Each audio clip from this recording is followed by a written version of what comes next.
is up, y'all? It is me, Tasha C, and welcome to the Tasha podcast. Shout out to my YouTube and podcast fam, hugs and loves, and everyone who will be, supporting me in the future. I appreciate, listening and or downloading my podcast and / even listening, liking, and sharing, both the podcast and or my YouTube videos / podcast videos. If you're part of my podcast fam, or you're liking what you're hearing, don't forget to press that follow button wherever you're listening to this podcast from.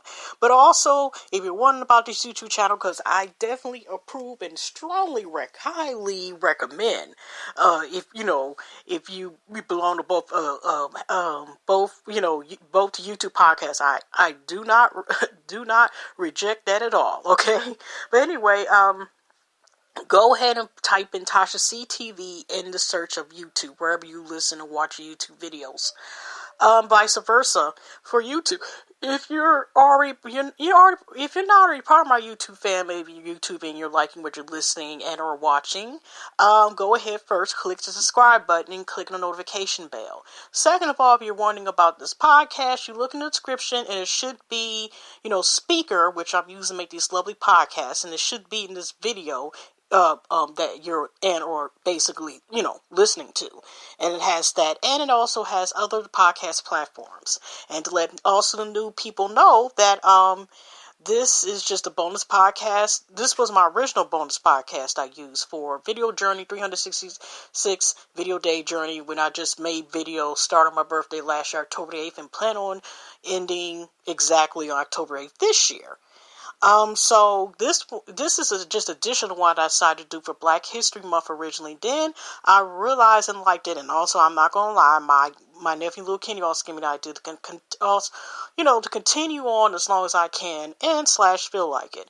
So if it's meant to be, and if it's meant to go that long, this may even go past, October the 8th and so forth. I'll maybe continue that if it's, So anyways, y'all, I'm still a little bit under the weather, so my voice may not sound still a little hoarse, and I'm just letting y'all know in advance there may be some coughing, because for new people or people don't know, I have both bronchitis and asthma. Okay, both. I have chronic bronchitis. So, with this weather changes and all this stuff going on, even though I am not being hard-headed, I'm not being hard-headed, and I'm using my breathing treatments and my inhalers and my medications for my respiratory illnesses, I still may sound a little, under the weather, even though I'm doing way much better. Now, yesterday was International Women's Day. This month is also Women's Month as well. And we all know Black History 365 days of the year, okay? Or 366 in this year, because it's leap year. So I found some more sites yesterday. Oh Lord, sorry, the notifications and stuff came up. I was gonna say, please don't knock me off my my page, my podcast.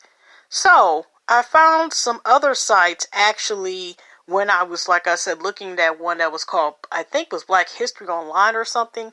So I found another one that was called Famous African Americans, and they list, so I'm going to do just a couple websites today instead of including Instagram, because sometimes I use there or websites in order to find information about, people, whether they've been legends or they live in legends, or just even people that may be not famous, but it's still part of our history, like somebody's come out with a new invention or page or something like that. So I also wanted to say congrats to one of my YouTube cousins, Crown Me Jules. Oh, is JS React should be her page, her YouTube page. She used to have, it used to be Jay's Explosion, but now I'm going to use the grass because she's just reached 10,000 subscribers, a part of her YouTube fam. JS Reacts is one of her channels, her main channel. She also has another channel as well. This is a beauty channel. And your reacts, if you like music and reaction, she's a very good reactor, and I had to give her a thumbs up that she can give a thorough reaction less than 5 minutes. Okay, that's an extra talent. That is talent. Okay, because you know me, if you're first time listening, I'm womp kind of Charlie Brownish. Okay, so when I mean this is a list of famous African Americans on this particular site, I found this by accident because the other site called, I think, Black History, blackfactshistory.org. Now, when you go to their website, they do have a lot of information, but when you click to read more of the remaining article, just to let y'all know, you gotta still click on another link to finish the rest of the article where they got it from. Okay, so that's where I found this one site. So they're in alphabetical order. So hopefully, Lord willing, I remember where I left off, because I'm going to go exactly in alphabetical order. Meaning, I'm not going to list whatever. I mean, it's still good, whatever, but that just means that y'all might hear some repeats. Okay, now let's see here. Oh, okay, they had a little. Okay, Phillip Randolph.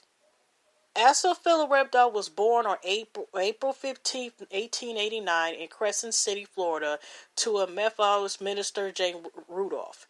In 1891, the Randolph family, strong supporters of equal rights of African Americans, moved to Jacksonville. Randolph spent most of his youth in Jacksonville and attended the Cookman Institute, one of the first institutes to provide higher education to Black Americans in the same city. Randolph went through another migration when, after graduation from Cookman, he settled in New York in order to pursue his acting career. During his time in the Harlem neighborhood, Randolph jugged between college and jobs as a porter, elevator operator, and waiter, while developing his record skills simultaneously. The following year, 1912, saw Randolph make his first move into politics by co-founding an employment agency, Brotherhood of Labor, in order to assist Black workers. In 1913, A. Phillip Randolph started the Shakespearean Society in Harlem, soon after he tied the knot with Lucille Green. Randolph set the building blocks of his acting career in this group only by taking up the lead roles in various productions of the society. After the success of the Shakespeare Society, its co-founder, Chandler Olin, joined Randolph in another venture called The Messenger, a magazine set out to increase political awareness concerning the Black minority. In the magazine, the two men talked about an equal black to white ratio in the armed forces, and also recalled for an increase in wages. During this period of the First World War, Randolph also made the efforts to unionize the African American shipyard workers in Virginia and elevator operators in New York City. After the war ceased, Randolph served as a lecturer at the Rand School of Social Science. The politician also tried running for office in New York State, but could not succeed. In 1925, Randolph founded the first successful Black trade union, Brotherhood of Sleeping Car Porters, and took his union into the American Federation of Labor during the period when the latter had buried all blacks from admission. The union won its first major contract with the Pullman Company in 1937, but its president withdrew its members in the following year due to discrimination within the organization. Randolph then took his union to the federal government. Being a one-man army, the black leader organized an March on Washington movement in 1941 and succeeded in pressurizing President Franklin D. Roosevelt to put an end to discrimination present in the industries. After the Fair Employment Practices Committee, Randolph brought another victory to his name by convincing President Harry Truman to ban segregation in armed forces. Randolph was given the position of vice president after the AFL and CIO merged, and was also the first president of the Negro American Labor Council from 1960 to 1966, which was founded to avoid discrimination within the joint venture.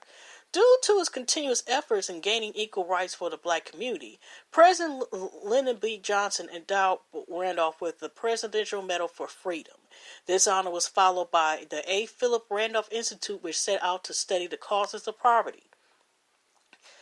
Asa Phillip Randolph's 40-year tenure came to an end after his poor health pushed him to resignation from presidency and also from public life. Randolph spent the first few years of retirement writing autobiography, but his worsening condition prohibited him from completing the task. He died on May the 16th, 1979. That's my sister's birthday, Janet Jackson's birthday, at the age of 90. And his ashes lie inherited at his institute in Washington, D.C. Like I said, it's so awesome the information you find, because it's like a lot of stuff I never would have known. Also, again, I'm talking again about this recent YouTube channel I find when I'm doing this app. This is if you got an Android, called Tube Study, and you can like study different subjects and so forth. Blah blah blah. A lot of them are nothing but like a collection sometimes of YouTube videos. But this is sometimes how I find other like YouTube channels through that site. That app. So I recently had found last month called Home Team. The word together, Home Team Space History. And there's a video that got the history of ancient Nubia's greatest king. So there's a lot of information, African history. I don't know if it's African American, but it's just Black history, and it was intrigued by the videos I found, so far about them. It's good, great information. I suggest y'all subscribe if you want information about that as well. They're a channel that, that motivates me. I ain't gonna lie, a little bit, to want to continue channel, because this person, who I can think is one man, who has these gems, has this, lovely information, continues to get information and promote, these videos on his channel, which is awesome, y'all. So if y'all feel like that, I'll repeat again, Home Team History.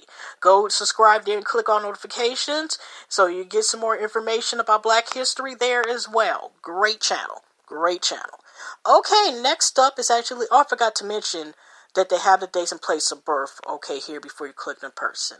And also the living legend that was going too soon. The next person I'm going to talk about is Aaliyah, which is, they say the dates. She was born on January 16, 1979. And she passed away tragic death on August 25th, 2001. She was place of birth born in New York City, New York. Let's go ahead and click in.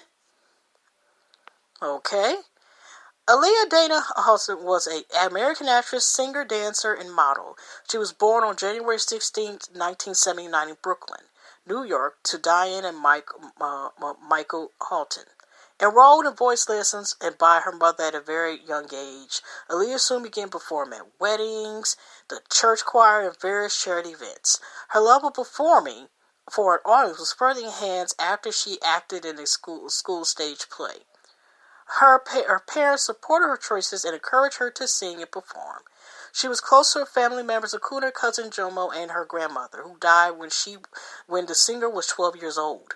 Her uncle was married to the singer Gladys Knight, who took Aaliyah with her to New York to audition for commercials and television programs. Aaliyah was a conscientious student and maintained a 4.0 in high school. Okay, give me a second, y'all. I'm trying to see. Oh, okay, they don't mention that. Now, I never met her, but I did know that, actually they ended up moving from New York to Detroit at a time, and, they don't have to bring it up, but it's interesting that, they're not bringing it up that she was actually at school in Michigan at that time. Okay. Aaliyah was a continuous student that maintained a 4.0 in high school. I remember that as well. Despite the increasing demands of her time from her career, she felt that gaining a good education was important. And if her singing and acting didn't pan out like she wanted, she would open a school for teaching drama or music history. Oh, and I didn't know this. She was subject to some bullying and teasing at school because of her small stature, but claimed it didn't bother her and only made her drive to the streets to see stronger. At the age of 12, she was signed to her uncle's label named Jive Records. He introduced her to the singer and producer K.O.'s R. Just leave it as that, who became her mentor and produced the debut album titled Age Ain't Nothing But a Number, which she released when she was 14 years old. Sorry, y'all. Well, the real reality, this is, part of history, but let me continue, keep going.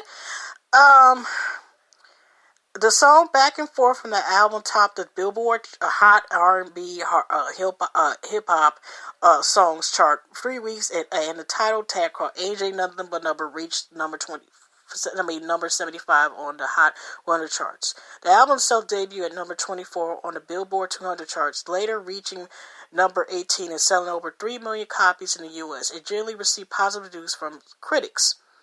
In 1996, Aaliyah signed with the Atlantic Records and released her second album titled "One in a Million," from the song from which the song "If Your Girl Only Knew" reached the top of the Billboard Hot R&B Hip Hop songs and stayed there for 2 weeks. Okay, are they going to mention also that she worked with Missy and Timberland? Okay, let me continue.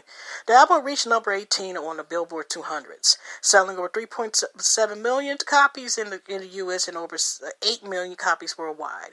Now they mention it. Aaliyah attended the Detroit High School for Fine Arts, Performing Arts, major in drama, graduated in 1997. That same year, she acted in a television series, You Know Undercover. Oh, I didn't see the episode. And also became the spokesperson for the fashion design Tommy Hilfiger's company. Her song "Journey to the Past" was, for the animated Anastasia, was nominated for an Academy Award for Best Original Song. Aaliyah performed at the 1999 Academy Award ceremony, becoming the first, the youngest singer to do so. Her song "Are You That Somebody" earned her a Grammy Award nomination and was featured in the movie Dr. Dolittle.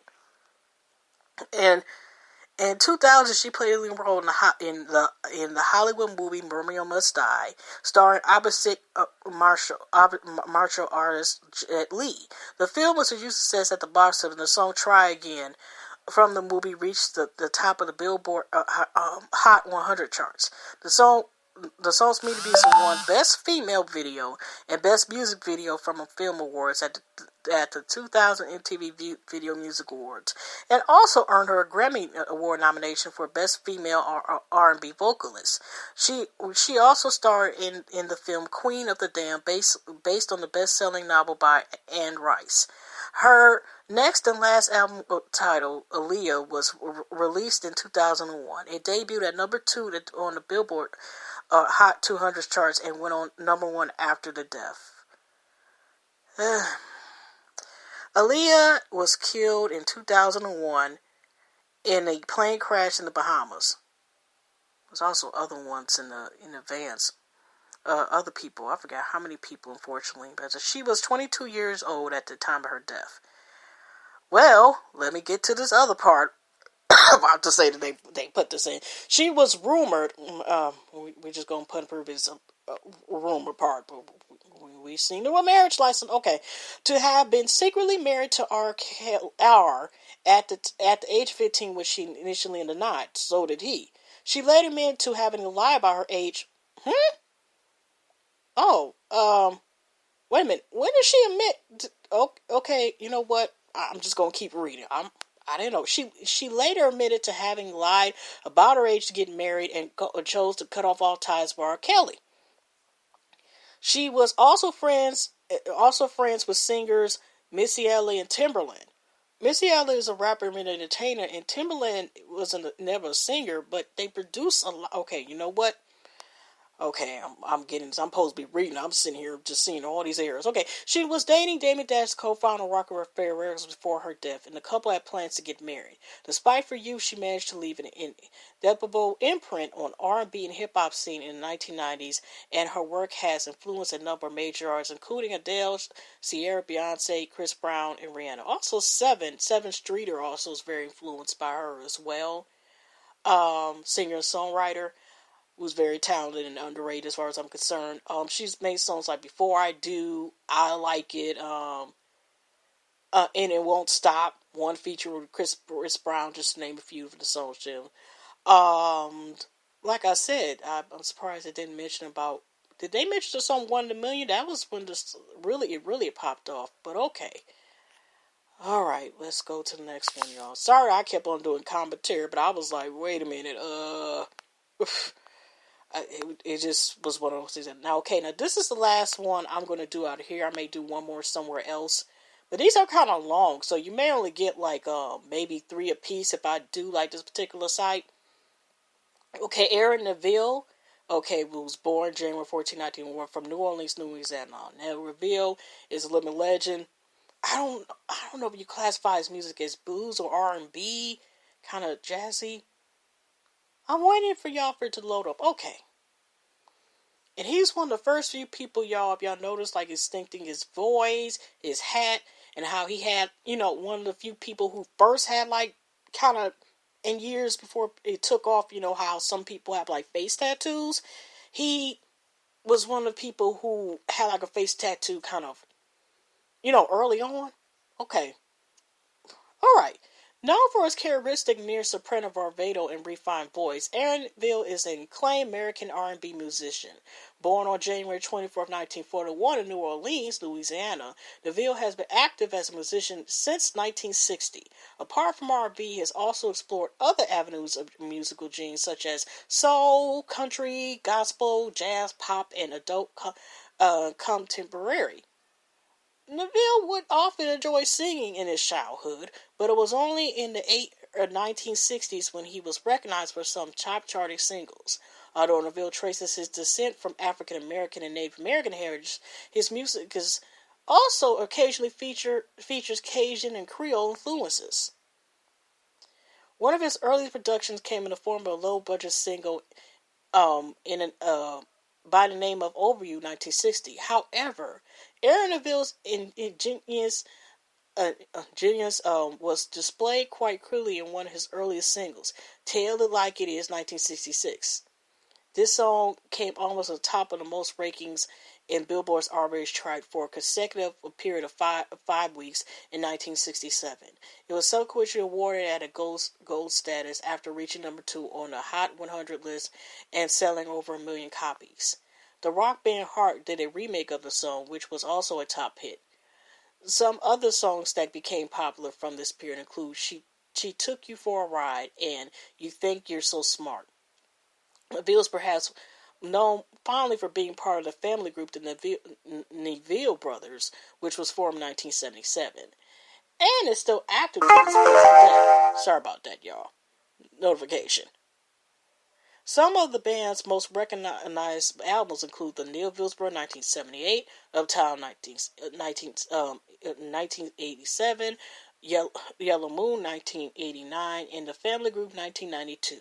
Their debut album, Birds on the Wire, is perhaps the most famous track, with several contemporary bands producing their own renditions of the song in later years. Towards the end of the 1980s, Neville is often affiliated with the works of Linda Ronstadt, a popular American singer at the time. He worked with her on the album Cry, Rainstorm, How Like the Wind, 1989, exploring other themes in pop, rock, and R&B culture. The album subsequently took a large popularity with the masses, selling over more than 3 million copies, and later being certified triple platinum. Some of the most recognized songs include I Don't Know Much, I'm sorry, and All My Life, which both winning Grammy Awards and topping multiple Billboard charts. However, Neville chose to venture into unfamiliar territories in R&B music in the beginning of 1990, subsequently temporarily setting aside the old, more familiar taste that his fans had initially drawn towards. His extraordinary and enduring adventures into totally separate worlds of culture music were the most noticed change, with Neville promising culture of it in late 1994. The idea was to converge the genes of country and blues in the form of some exquisite tunes, which were to feature in an ensemble album called Rhythm, Country, and Blues. Towards the latter half of the 1990s, Aaron Neville also saw interest in gospel and developed a number of productions bearing significant gospel features.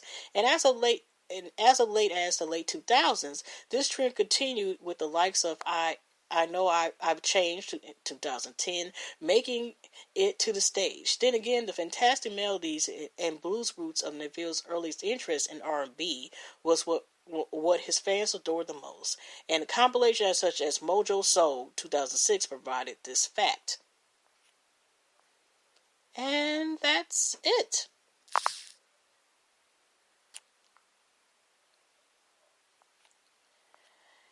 And okay, y'all, let me look here. Well, that's it, y'all. I usually keep these less than 30 minutes. So, y'all enjoy. This is March. I forgot to mention this is March the 9th, 2020. Mercury retrograde goes direct, y'all. So, people know about that. Woo. But anyway, I hope y'all enjoy the rest of y'all day. You know, your hour that went past. And hugs and love y'all. And God bless. Positive energy, positive vibes. And I will see y'all in the next one. Okay, y'all. Take care.